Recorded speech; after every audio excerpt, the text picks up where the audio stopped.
안녕하세요. 정보가 세상을 바꾼다 인포뱅크입니다. 이번에 전해드릴 내용은 중국 외국 국가 면제법 통과, 외국 자산 동결 압류 가능, 한국 기업들도 위험에 노출에 대해서 한번 알아보도록 하겠습니다. 여러분의 구독, 좋아요, 그리고 필요하시면 알람 설정까지 부탁드리겠습니다. 지금 중국이 외국 국가 면제법이라는 것을 통과를 시켰습니다. 이 내용이 어떤 내용인지 한번 알아보도록 하겠습니다. 지금 중국이 이번 달 초에 통과시킨 외국 국가 면제법 논란에 시끌시끌합니다. 즉, 외국에서 투자한 기업들의 자산을 모두 몰수하는 내용이 들어가고 있기 때문이죠. 이 법의 주요 골자를 한번 보면 외국 자산의 동결과 압류가 가능하다라는 것입니다. 그래서 한국 기업들도 지금 중국의 투자한 자금, 자산, 이것이 동결되고 압류가 가능할 수 있다는 것이죠. 지난 7월부터 시행했던 반간첩법에 이은 악법, 방첩법이라고도 부르는데 방첩법에 이은 악법이라고 볼 수가 있습니다. 이 법의 통과로 인해서, 그리고 내년 1월 1일부터 시작하는데 이 법의 통과로 인해서 중국에 진출한 한국 기업에 큰 위협이 될 전망이라고 말이 나오고 있는데, 이 배경에 대해서 자세히 알아보도록 하겠습니다. 중국 외국 국가 면제법 통과, 한국 외국 자산 동결 압류 가능, 한국 기업들도 위험에 노출입니다. 우리가 먼저 봐야 될 것은 외국 국가 면제법이라는 이상한 법을 통과시켰다. 그 이름 말을 보면 외국 국가 면제법, 좋은 법인 것 같은데 말 그대로 좋은 법이 아닌 것이죠. 지금 9월 1일에 통과된 외국 국가 면제법이라는 것입니다. 중국 전인민 대표대회 상무위원회를 통과를 했고 1월 1일부터 시행할 예정입니다. 그러면 무엇이 외국 국가 면제법인데 이렇게 시끌시끌하냐? 그 내용을 한번 보면, 국가 면제란 한 국가의 법원이 다른 국가의 주권적 행위에 재판권을 행사하지 않는 국제법을 말을 하는 거죠. 즉, 주권 면제로 불리고 있습니다.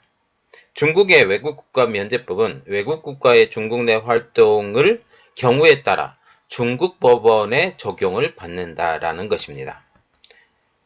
그래서 중국이 내세우고 있는 외국 국가 면제법의 논리를 한번 보면, 신화통신은 이렇게 말을 했어요. 중국 당국이 상호주의에 따라 외국이 중국의 면제를 폐지하거나 제한하면 대응 조치를 취할 것. 지금 외국에서 중국에 대해서 어떤 행동을 벌이고 있나요? 디커플링, 디리스킹. 디커플링, 디리스킹을 하고 있는데, 이것에 대해서 우리가 선제적으로 하겠다. 그리고 코로나19 상황에 이제 중국의 책임론을 이야기를 하는데, 이것에 대해서 벗어나겠다라고 지금 얘기를 하는 거죠. 중국 외교부 대변인은 5일 날 외국의 비주권적 행동과 관련된 소송, 예컨대 상업활동이나 인명피해, 재산피해 등 분쟁에 대해 중국 법원이 관할 권을 가진다. 지금 민츠그룹이 지금 컨설팅 회사죠. 컨설팅 회사가 중국에서 잘못한 것이라고 얘기하면서 벌금을 때렸습니다. 그런데 이러한 일들이 더 많이 벌어질 수 있다는 거죠.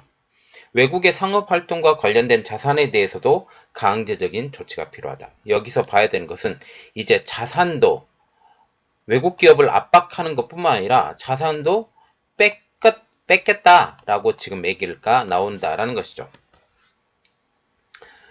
유엔이 2004년에 국제 면제 협약을 채택하면서 선택된 국제 면제 원칙이라는 게 있습니다. 이것은 어떤 거냐면, 외국과 그 자산은 국내 법안의 관할이 아니므로 강제권을 행사할 수 없다라고, 외국에서 투자한 자본에 대해서 터치를 할 수 없다라고 지금 얘기를 하고 있습니다. 미국, 캐나다, 호주, 영국 등은 이 원칙에 따라 국내법을 제정을 했죠. 그러면 이번에 국제법에 대해서 발표한 중국의 의도는 뭘까요? 해외 제재의 무력화 수단으로 사용한다라는 것입니다. 중국 내 투자를 통해 구축한 외국 자본을 볼모로 해외 제재의 무력화의 수단화를 하겠다라는 것이죠. 중국의 외국 국가 면제법은 법원에 예외를 만들어서 국제적으로 예외 조항이 없는데 예외 조항을 만들어서 외국 자본을 외국 다른 나라들과 딜을 하는 볼모로 만들겠다라는 것입니다. 그러면 중국에서 말하는 외국 국가 면제법에서 말하는 예외 조항은 무엇일까요? 중국의 외국 국가 면제법은 총 23개조로 구성이 되었는데 면제 대상, 그래서 중국법에 적용이 받지 않는 대상은 이렇게 표시를 하고 있습니다. 3조, 주권 평등에 따라 외국 국가 및 그 재산은 중국 법원 관할 면제이다. 중국 법원에서 이걸 터치할 수 없다라고 지금 얘기를 하고 있고, 15조, 외국기관 또는 대표 등의 외교, 공무수행, 군사시설, 문화유산과 관련된 대상은 면제 대상이다. 그런데 이제부터 예외 대상이 문제가 되는 거죠. 7조, 중국 내에서 발생한 상업활동 또는 그 결과에 직접적인 영향으로 인한 소송. 이것은 보통 많은 나라들이 하기 때문에 이것은 별로 큰 문제가 되지 않습니다. 8조, 외국 국가와 체결한 계약 전부 일부 이행이 중국 영토 내에서 이루어진 경우는 중국의 중국법을 따른다. 그리고 9조, 외국 국가로 인하여 발생한 중국 내 상해, 사망, 손실 등에 대한 손해배상 소송. 이것도 보통 다른 나라들이 하기 때문에 큰 문제가 되지 않죠. 10조, 중국 영토 내에 있는 부동산 등과 관련된 소송. 이것도 좀 문제가 될 수 있지만 다음 조항에 의하면 이것은 쇠발의 핍니다. 자, 11조, 중국법의 보호를 받는 지적재산권과 관련된 소송. 그런데 문제는 이거죠. 7조에 있습니다. 중국 영토 내에서 발생된 상업활동. 외국 기업이 중국 영토 내에서 발생한 상업활동에 대해서 우리는 제한을 걸 수 있다. 이 내용을 특히 보면 특히 상업활동은 중국이 자의적으로 해석할 수 있기 때문에 가장 큰 문제라고 말을 할 수 있습니다. 특히 중국과 같은 경우는 반간첩법, 방첩법의 우려가 지금 매우 높아진 상황이죠. 7월 1일부터 시행에 들어갔었는데 여기에 기록되었던 간첩 행위에 대한 정의가 매우 모호하기 때문에 세계 각국이 우려를 가지고 있습니다. 지금까지는 간첩 행위를 국가 기밀 정보를 절취, 정탐, 매수, 불법 제공하는 행위에만 한정을 했지만 이 개정된 방첩법에 의하면 국가 기밀뿐만 아니라 국가 안전 이익에 관한 정보까지 간첩 행위로 포함이 되었기 때문이죠. 국가 안전 이익에 관한 정보. 중국이 원하지 않는 정보까지 떠들게 되면 이것이 간첩 행위로 포함된다라는 거죠. 그래서 이 컨설팅 회사를 다 때려잡고 있습니다. 중국이. 그래서 중국에 내에서 어떤 정보를 알아내는 것, 기본적인 정보를 알아내는 것 자체도 문제가 된다는 사실이죠. 그래서 외국 주요 공간들도 이렇게 경고를 합니다. 외국 관광객이 중국에서 인터넷으로 지도를 검색하거나 중국 내에서 여러 정보를 조회하는 것도 처벌을 받을 수 있기 때문에 주의해라 라고 말을 하고 있는 것이죠. 지금 대표적인 예로 이렇게 보면 돼요. 만약 중국이 대만을 침공한다면 어떤 일이 벌어질 것이냐. 지금 세계 각국 기관들은 쉬프트 결제망에서 중국을 퇴출할 가능성이 높습니다. 이는 러시아가 우크라이나 침공 이후 쉬프트 결제망에서 퇴출된 것처럼 이 중국도 쉬프트망에서 결제망에서 퇴출될 명분이 높아지는 거고, 이렇게 되면 지금 달러화를 중심으로 돌아가고 있는 모든 세계에서 중국이 세계 경기에 미치는 영향이 상당히 줄어들게 되는 거죠. 이렇게 되면 중국에서 물건을 수입하는 그 자체가 많이 어려워지게 됩니다.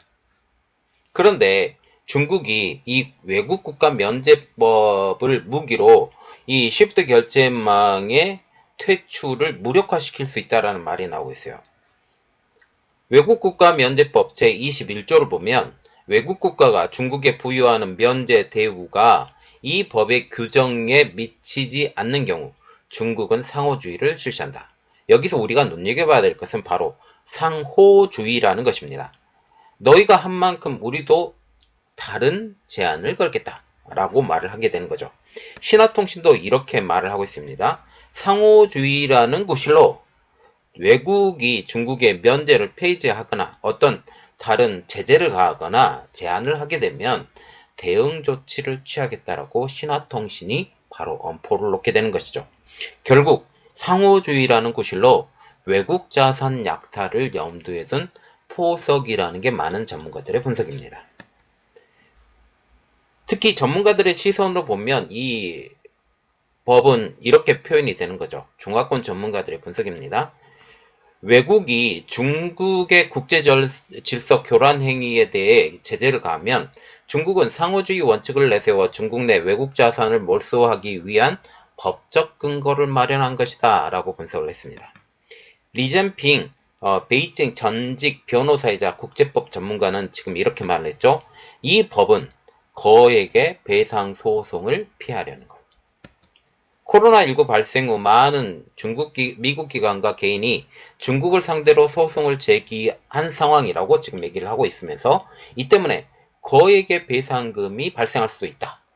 중국 공산당은 서방과의 법적 다툼을 피할 압박카드를 마련하기 위해 이 법을 제정을 했다라고 말을 하고 있습니다. 즉 외국에서 피해 배상을 요구 시 이를 중국에 대한 주권 면제 폐지로 간주를 할 수가 있고 이는 중국 내 외국 자산 몰수로 위협 보상의 요구를 무마하려 할 수 있는 것이라고 말을 하고 있는 것이죠. 이렇게 되면 중국에 진출한 한국 기업들도 위험에 많이 노출될 수 있습니다. 지금 한국이 디리스킹을 하라고 계속 미국에서 압박이 들어오고 있는 상황이고 한국 자체도 지금 디리스킹을 하려고 하고 있습니다. 중국에만 너무 의존하다 보니까 많은 문제가 생겼다라는 거죠. 그래서 디리스킹을 하려고 하는데 지금 중국에서는 이것을 필사적으로 막으려고 하고 있는 상황이죠. 제7조 중국 내 영토 상업 활동에 포함이 될 수 있다라는 말이 나오고 있습니다. 중국에 진출한 한국 등 외국 기업들의 공장과 설비, 기술 등의 자산도 몰수 대상이 될 가능성이 크다라는 점이죠. 쌍푸 중국 홍콩의 변호사이자 시사평론가는 이렇게 말하고 있습니다. 외국 국가 면제법이라는 이름은 외국 국가의 주권 면제를 인정하는 것처럼 보이지만 실상은 외국을 상대로 외교적 압박을 가할 법적 근거를 마련했을 뿐이다. 국제사회는 이 법의 불투명성에 대해서 우려를 하고 있습니다. 중국에.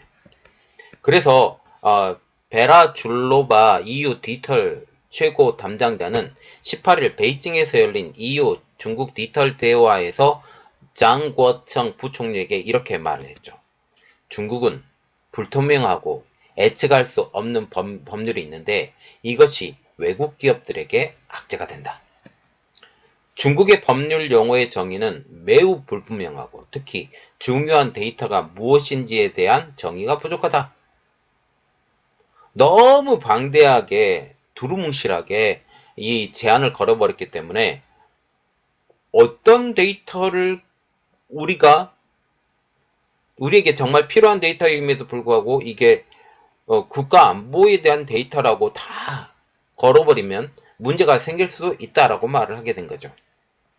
자, 지금 중국이 문제가 있습니다. 아주 많이 있죠.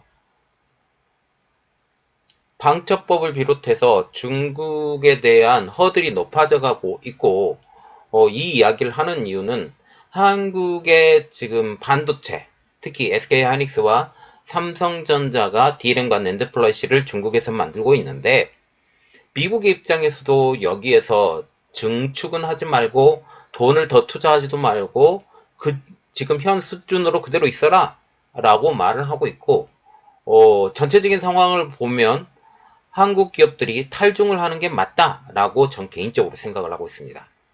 그러면 탈중을 하지 못하게 되는 상황이 걸리게 될 수도 있는데, 중국의 반대로 인해서 이렇게 되면 파운드리 공장으로도 바꿔라 라는 게 저 개인적인 생각이죠. 전문가들도 지금 그렇게 얘기를 하고 있고요. 지금 한국이 중국에 들어가서 수익을 얻을 수 있는 것들은 거의 없습니다. 이제 원래는 한국이 기초물품 만들어주고 지금 여기 중국에서 조립해서 세계적으로 뻗어나갔었던 게 원래 이 삼각 무역을 했었던 것인데, 이제 그런 것이 없어요. 중국은 수직 계열화를 지키면서 시작부터 끝까지 다 중국에서 만들려고 하고 있고, 미국도 그 모습을 보지 않으려고 하는 입장입니다. 미중 갈등은 점점 더 심해질 것이고, 내년 대선에 트럼프 전 대통령이 다시 대통령이 된다는 소리가 많죠. 그러면서 지금 민주당의 바이든 행정부는 똥줄이 탔습니다. 똥줄이 탄 가장 큰 이유는 대통령이 한 번 더 돼야 되는데, 그렇게 하기 위해서는 대중을 설득을 시켜야 되는데, 대중을 설득시키기 위해서는 지금 당장 인플레이션을 잡을 수는 없고, 인플레이션을 잡으려면 당연히 우크라이나 전쟁이 조기에 끝나야 되고, 우크라이나 전쟁도 승리로 끝나야 되는데 이것은 내년까지 넘어갈 것 같고, 그러면 지금 사우디하고 조금 관계가 좋아져서 지금 원유를 더 받아야 되는데 이것을 지금 노력을 하고 있고, 또 여기 하나 중국 때리기를 더 하고 있는 상황이죠. 이 모든 것들이 다 한꺼번에 일어나는 일처럼 보입니다. 자, 여러분들은 어떻게 생각하십니까? 의견 남겨주시면 제가 댓글을 보고 좀 좋은 의견이다 하면 제 댓글도 또 올리고, 여러분들의 생각이 제 의견과 다르면 제 의견도 또 거기다 달아드리고, 그렇게 해보도록 하겠습니다. 이번 내용은 여기까지 하겠습니다. 저희 내용이 여러분들에게 도움이 됐다고 생각을 하시면 구독, 좋아요, 그리고 필요하시면 알람 설정까지 부탁드리겠습니다. 감사합니다.